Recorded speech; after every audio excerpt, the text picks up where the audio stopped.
Estudios Bíblicos Logos presenta El Ministerio de Jesús. Capítulo 1. La tentación en el desierto. En este capítulo presentamos un análisis completo sobre lo que fue el enfrentamiento entre Jesús, el Hijo de Dios, y el mismo Satanás durante los 40 días de ayuno en el desierto. Te recomiendo que lo observes hasta el final.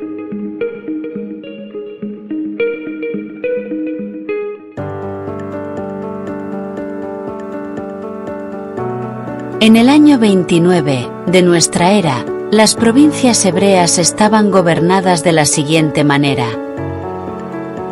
En Judea, Poncio Pilatos era el gobernador.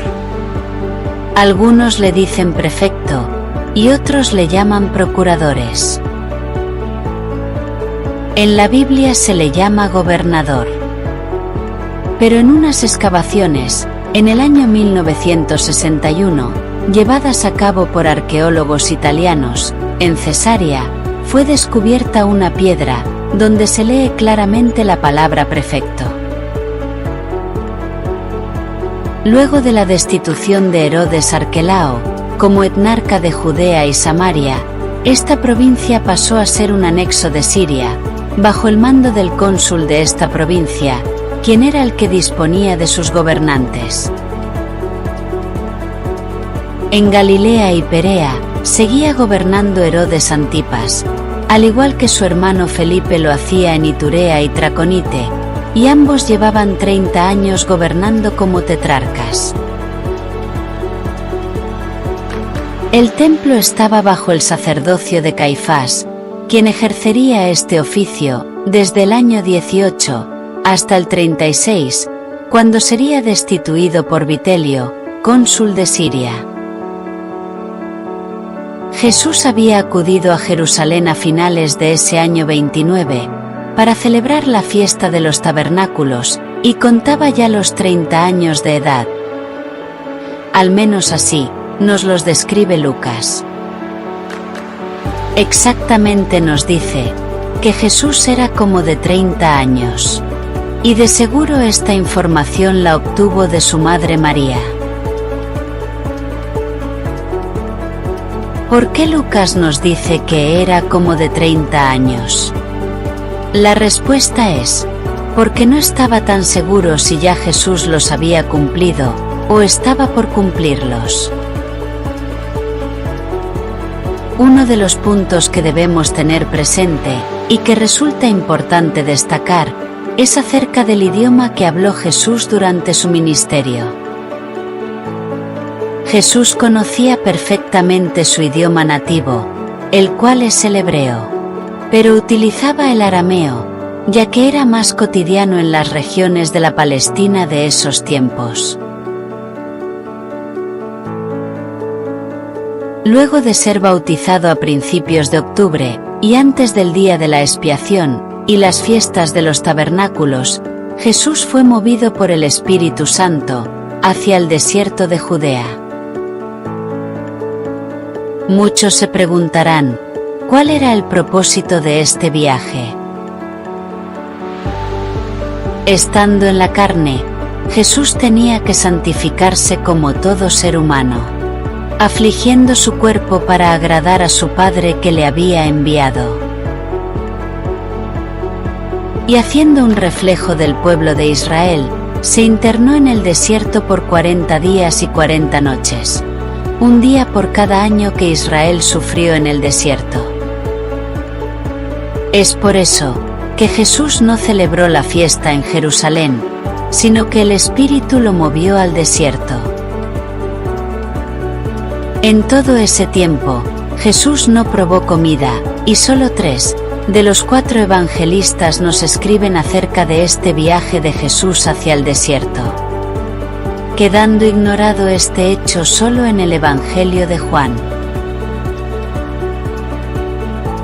El Espíritu Santo es el que mueve al hombre hacia las cosas de Dios, y sin él, le es imposible un acercamiento al reino de los cielos.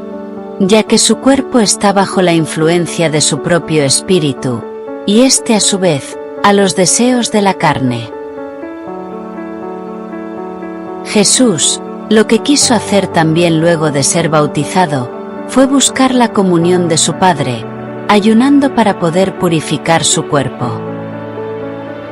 Pero luego de 40 días de ayuno, el diablo vio la oportunidad para hacer lo que mejor sabe hacer: valerse de la debilidad de la carne de Jesús. Por supuesto que Jesús sabía que el diablo atacaría su debilidad, pero estaba preparado, y eso es lo que el Hijo de Dios quiere enseñarnos: a ser vencedores sobre el mal. Recordemos que todo lo que Jesús hizo fue para darnos el ejemplo, y es poco probable que Jesús quiera que nosotros vayamos a sitios para ser tentados y depender de Dios para salir victoriosos. Tenemos que alejarnos de las tentaciones lo más que se pueda, pero cuando inevitablemente nos toque vivirlas, es cuando debemos superarlas con la ayuda de Dios. ¿En qué consiste el ayuno? El ayuno consiste en dejar de alimentar a nuestro cuerpo con una finalidad o propósito. Por ejemplo, en nuestra vida cotidiana, si necesitamos realizarnos algunos exámenes médicos, los doctores exigen que nuestro cuerpo se cohíba de consumir alimentos horas antes, para evitar que nuestra sangre u organismo se contamine y no alterar los resultados. Por esa razón, el ayuno debe comenzar desde la noche anterior, con la finalidad de purificar nuestro cuerpo. Ahora bien, llevándolo a términos religiosos, el ayuno consiste en cohibir nuestros cuerpos de alimentos, igualmente para ser purificados, y así tener una mejor comunión con Dios. En Mateo 6:16, se nos dice: Cuando ayunéis, no seáis austeros como los hipócritas, porque ellos denudan sus rostros para mostrar a los hombres que ayunan. De cierto os digo que ya tienen su recompensa. Este tipo de ayuno generalmente es un acto voluntario, y depende de quien lo quiera hacer, sus necesidades y sus plegarias. Pero, ¿se complace Dios en que nosotros nos cohibamos de alimentarnos? Decir que Dios se complace no sería el término más adecuado, sino que observa y valora nuestro esfuerzo. El ayuno no es cualquier cosa, no se debe realizar para vanagloriarse, sino para honrar a Dios y glorificarle.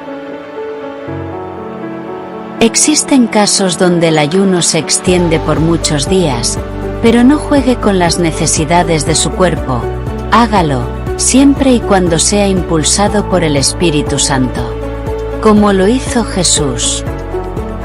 Él no fue por su propia cuenta. La Biblia dice muy claramente que fue impulsado por el Espíritu Santo. En la imagen está señalado el lugar donde tradicionalmente se cree que fue donde Jesús fue tentado por Satanás. En el lugar se ha levantado un monasterio y se encuentra subiendo de Jericó hacia el occidente. Estar 40 días en el desierto, donde las condiciones pueden ser hostiles, requiere de un fuerte sacrificio. Pero Jesús contaba con el Espíritu Santo. En su día número 40, estando muy hambriento, hace su aparición en escena el tentador, llamado Diablo. Aprovechando el momento de mayor debilidad del cuerpo de Jesús, para hacerle algunas sugerencias. Una de las características de Satanás es que siempre buscará atacar las debilidades del hombre, no sus fortalezas. Es por esa razón que esperó a que Jesús estuviera muy hambriento, para empezar a hacer su trabajo. ¿Qué son las tentaciones de la carne? La palabra tentación, en la era cristiana, siempre se relaciona con pecado, pero el significado en sí se define como un impulso o un deseo sobre algo. No se deben confundir las tentaciones con las pruebas, ya que en la carta de Santiago 1:13, el apóstol dice que las tentaciones no provienen de Dios. Mientras que la mayoría de las pruebas pueden venir tanto del Padre, como se describe en el libro del Éxodo 20:20, así como del enemigo, como se demuestra en la historia de Job. El hombre desde su nacimiento vive bajo constantes impulsos, sean buenos o sean malos. Pero la costumbre siempre será asociarlo con lo malo. Hemos aprendido a lo largo de la vida que la tentación es la antesala al pecado, bien sea en contra de Dios, en contra del prójimo, en contra de nosotros mismos, y hasta en contra de la naturaleza. Tanto los hombres como los animales, nacemos con instintos que serán útiles para la supervivencia, con la diferencia que el animal siempre vivirá por sus instintos, mientras que al hombre, Dios le dio la capacidad de desarrollar inteligencia y ser creativos, dándole el don de elegir o libre albedrío. En pocas palabras, el hombre puede pecar, pero los animales no, ya que solo usan sus instintos propios de todo ser, y por lo cual no existe condena alguna. Por ejemplo, cuando un animal salvaje ataca a un ser humano en su hábitat natural, lo hace porque su instinto lo conlleva a proteger su hábitat, ignorando todas las consecuencias que esto conlleva. Mientras que el hombre, cuando se levanta contra el hombre por cualquier motivo, lo hace consciente del daño que eso representa, y ya eso se convierte en pecado. Cuando nos sentimos atraídos hacia lo bueno, lo llamamos deseo, rectitud y honradez, pero cuando nos sentimos atraídos hacia lo malo, lo llamamos tentación. Y hay que tener mucha fortaleza para poder superarlas y desecharlas. Al hombre, por sí solo le será imposible desechar las tentaciones. Es por ello que Dios ha puesto una herramienta a su servicio, lo cual conocemos como el Espíritu Santo de Dios. Y para eso, fue Jesús al desierto, para demostrarle al mundo que el hombre, sí puede, vencer las tentaciones, pero solo con el Espíritu de Dios. Los hebreos tentaron a Dios 12 veces durante sus 40 años en el desierto, y ahí vemos la debilidad de la carne, que no tiene el Espíritu Santo en su cuerpo. Pese a que ellos pudieron ver sus maravillas con sus propios ojos, y fueron testigos de su gloria, en Egipto. Y vino a él, el tentador, y le dijo: Si eres hijo de Dios, di que estas piedras se conviertan en pan. Pero Jesús le respondió: Escrito está, no solo de pan vivirá el hombre, sino de toda palabra que sale de la boca de Dios. Es difícil creer que el diablo no supiera con quién estaba tratando. Entonces, ¿por qué razón le diría si eres hijo de Dios? El diablo no le ofreció convertirle las piedras en pan, teniendo el poder para hacerlo, sino que le sugiere que él mismo lo haga, valiéndose en su condición de hijo de Dios. Esto nos recuerda cuando en el Edén, la serpiente incitó a Eva a que tomara ella misma el fruto prohibido. Pues, el reptil no lo haría, sino que ella misma caería en su tentación. Jesús, sin vacilación, le contesta basándose en lo que estaba escrito en el libro de Deuteronomio.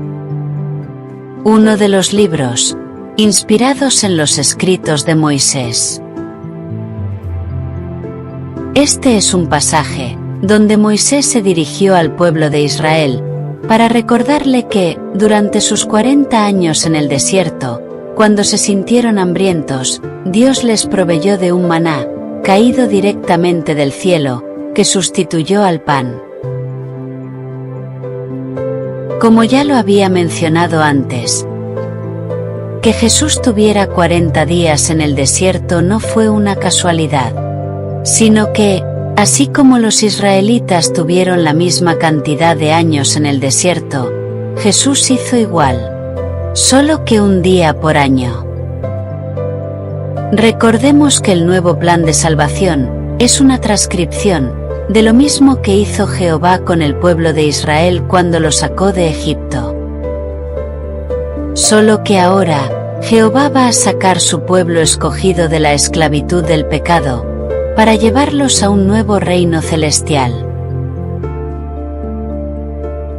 Tenemos que aprender a distinguir los tipos de hambre que existen en la vida del hombre.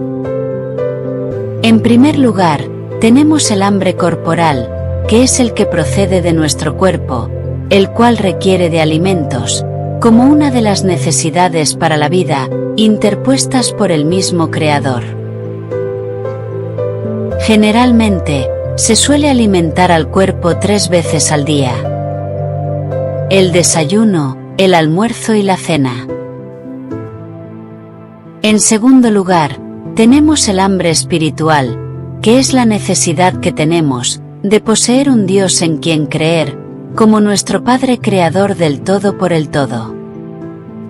Es la necesidad que sentimos de estar en comunión con Dios y de obedecer sus estatutos. En este caso, el tentador le habla a Jesús es acerca de su hambre corporal, porque de espíritu estaba lleno. Pero la respuesta de Jesús es con respecto al hambre espiritual, porque, así como hay que alimentar el cuerpo, también debemos alimentar a nuestro espíritu. El Mesías sabía que no era necesario que Él convirtiera las piedras en pan, ya que su Padre le proveería, así como le proveyó al pueblo de Israel durante 40 años en el desierto. Entonces el diablo le llevó a la santa ciudad, y le puso sobre el pináculo del templo, y le dijo: Si eres hijo de Dios, échate abajo, porque escrito está: a sus ángeles mandará acerca de ti, y en sus manos te sostendrán, para que no tropieces con tu pie en piedra. Y Jesús le dijo: Escrito está también, no tentarás al Señor tu Dios. Cuando dicen los evangelistas que el diablo le llevó hasta Jerusalén, y que lo puso sobre el pináculo del templo, que son las torres que conformaban los muros que lo rodeaban, habría que preguntarse, ¿de qué manera lo trasladó? En forma corporal es muy difícil, ya que dudo que Jesús caminara al lado de Satanás, para moverse desde el desierto hasta el templo en Jerusalén. Y si todo fue en visiones, no tendría sentido pedirle que se lanzara, ya que su cuerpo carnal no estaba presente para ese momento. El otro punto que nos llama la atención es que también el diablo cita a las Sagradas Escrituras, dando a entender que se conoce muy bien todo lo que hay escrito en ellas. Cuando se acoge al Salmo 91, del rey David. Nuevamente Jesús se apega al libro de Deuteronomio, para responder al tentador y dejarnos bien claro que no se deben cometer los mismos errores que cometió el pueblo de Israel, tentando a Dios en su viaje por el desierto. Como lo fue el caso que sucedió en Refidim, cuando Israel se rebeló en contra de Dios por falta de agua. Y le llevó el diablo a un monte alto, y le mostró en un momento todos los reinos de la tierra, y la gloria de ellos. Y le dijo: Todo esto te daré, si postrado me adorares. esta vez el diablo se traslada con Jesús hasta el monte, desde donde le pudo mostrar espiritualmente reinos que eran de su propiedad. Digo de manera espiritual, porque no existe un monte en el mundo, desde donde se puedan observar todos los gobiernos de la tierra. Y tampoco conocemos un reino, donde se diga que el diablo preside, o reina. En tal sentido, Satanás tiene dominio sobre el mundo porque vive bajo el pecado, y tiene autoridad para dominar sobre ellos, haciéndole caer en abominables aberraciones. En este mundo, el hombre ha podido interactuar directamente con el diablo, buscando de alguna u otra forma, la manera más fácil de llenarse de riquezas y poder. Y el diablo, bajo el engaño, logra una rápida captación. Otros, sin saberlo, son instrumentos de este demonio y todo su séquito de ángeles malignos, viviendo bajo el dominio de este mal, ignorando que sirven al mismo diablo. Santeros, brujos, hechiceros y adivinos son algunos de los nombres más comunes que escuchamos a diario en nuestra cotidianidad, y la mayoría de ellos creen que sirven a Dios, y ellos mismos viven engañados, y tratan de engañar a los demás. Su poder y fuerza proviene del maligno, tal y como quedó demostrado, cuando este mismo Satanás le ofreció a Jesús todas esas cosas, con tan solo arrodillarse ante él. Y le dijo: Vete, Satanás, porque escrito está, al Señor tu Dios adorarás, y a Él solo servirás. De esta manera, Jesús nos enseña cómo librarnos del enemigo. Citando por tercera vez consecutiva al libro de Deuteronomio, donde le deja claro al tentador que solo a Dios se le debe servir y adorar. Cualquier desviación a este mandato será considerado como una idolatría. La adoración a Dios debe ser directa, y solo ante Él debemos inclinarnos. No debemos confundirnos, creyendo que nos acercamos más a Dios, cuando nos inclinamos ante hombres, que fueron usados por la gracia de su poder, y que ya no están físicamente. Pues, la misión de estos grandes instrumentos de Dios, era la de enseñarnos a servirle, y no a la de servirles a ellos mismos.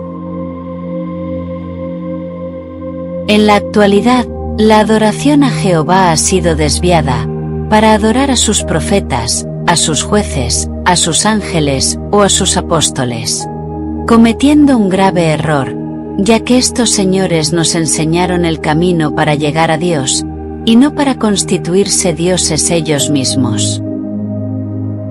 Recordemos que Juan el Bautista le decía a Jesús, que él no era digno ni siquiera de desatar los cordones de sus sandalias. Entonces, ¿por qué tenemos que hacerle un templo a Juan? En la época antigua, un solo templo fue edificado, y fue para servir a Dios. Nunca hemos escuchado que en esa época se hayan construido templos al patriarca Abraham, a Moisés, a Jacob, al profeta Samuel, Elías, Eliseo, entre otros. En Israel, en algunas tumbas, solo existen ciertos monumentos, que son cosas totalmente diferentes a lo que es un templo o santuario. Sencillamente, porque en Israel estaban bien claros, que solo a Dios se debía servir y adorar, porque así estaba escrito en el libro de Deuteronomio. En la época actual, cada apóstol, profeta, santo y aparecido, tienen templos, y la gente los busca y le rinden servicios, cometiendo un grave error. Y esto es lo que el diablo quiere: desviar todos los caminos para llegar al Dios verdadero. Recordemos esto: todos esos profetas y hombres usados por Dios, en sus respectivas épocas, fueron útiles al pueblo, mientras tuvieron en vida. Ya después de muertos, solo nos ayuda es aprendiendo de sus hechos y testimonios. No pensemos que rogando a ellos a través de cualquier imagen, nos va a acercar hasta Dios. Al contrario, nos alejamos más, porque estamos desobedeciendo uno de sus estatutos, que dice: al Señor tu Dios adorarás, y a Él solo servirás. No es que estemos en desacuerdo con los monumentos dedicados a todos aquellos grandes hombres y mujeres, servidores intachables de Dios. Como por ejemplo, el sepulcro en Macpela, en Hebrón, donde se supone están los cuerpos de Abraham, Sara, Lea y Jacob. La tumba de Raquel, la casa de Zacarías, padre de Juan el Bautista, y la misma tumba de Jesús. Así como también muchos sitios bíblicamente históricos, que de alguna u otra manera, se han querido conservar como una muestra, de que en realidad, el Dios de Israel existe. Ojalá, y todos tuviéramos la oportunidad en la vida, de llegar, y conocer estos sitios históricos. Pero debemos tener bien en claro, que estos monumentos eran sepulcros, no templos de adoración, ya que serían templos de idolatría. Luego de verse derrotado, Satanás se apartó de Jesús, aunque Lucas dice que fue solo por un tiempo.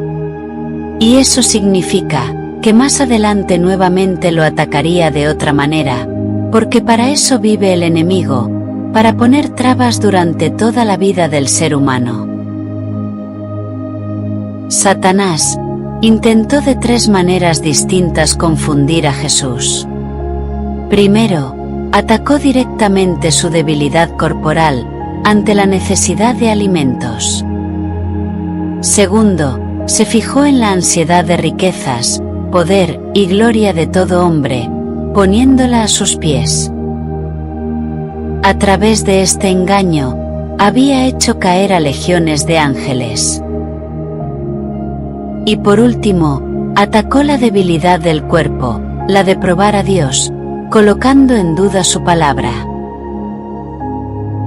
Pero Jesús, lleno del Espíritu Santo, fue imbatible. Y eso nos demuestra que el Espíritu Santo de Dios es quien nos da la fortaleza suficiente para desechar toda clase de tentaciones.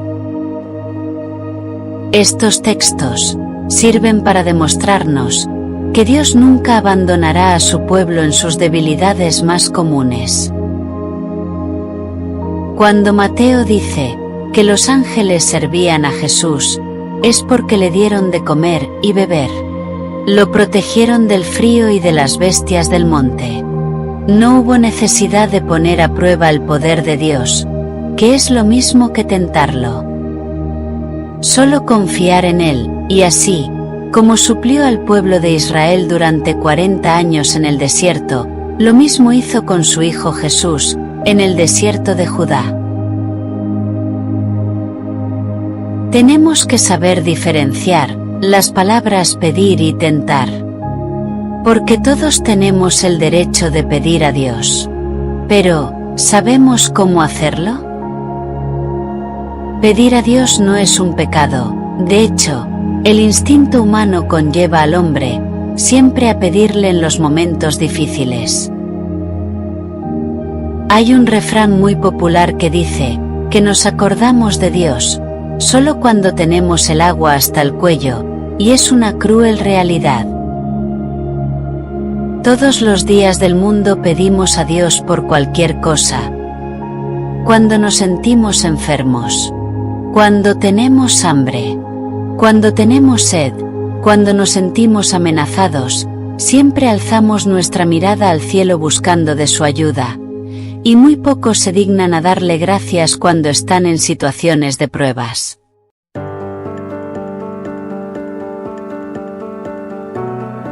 Dios escucha nuestras súplicas, pero también conoce nuestros corazones. Solo tienes que pedir con fe, y Dios verá si te favorece. En el Antiguo Testamento, tenemos muchos ejemplos de cómo grandes reyes pedían a Dios, grandes emperadores, y a varios de ellos Dios les favoreció. Tenemos el ejemplo del rey Salomón, quien le pidió a Dios sabiduría. El rey Ezequías, al saber que estaba a punto de morir, suplicó a Dios para que sus días fueran extendidos sobre la tierra. Y Jehová le favoreció, dándole 15 años más de vida. La mejor manera de hacer nuestras súplicas es estando en ayuno y oración, ya que Dios se complace cuando ponemos el Espíritu de Dios sobre el espíritu de la carne. Tentar a Dios es malo, y aunque signifique pedir, son cosas completamente distintas.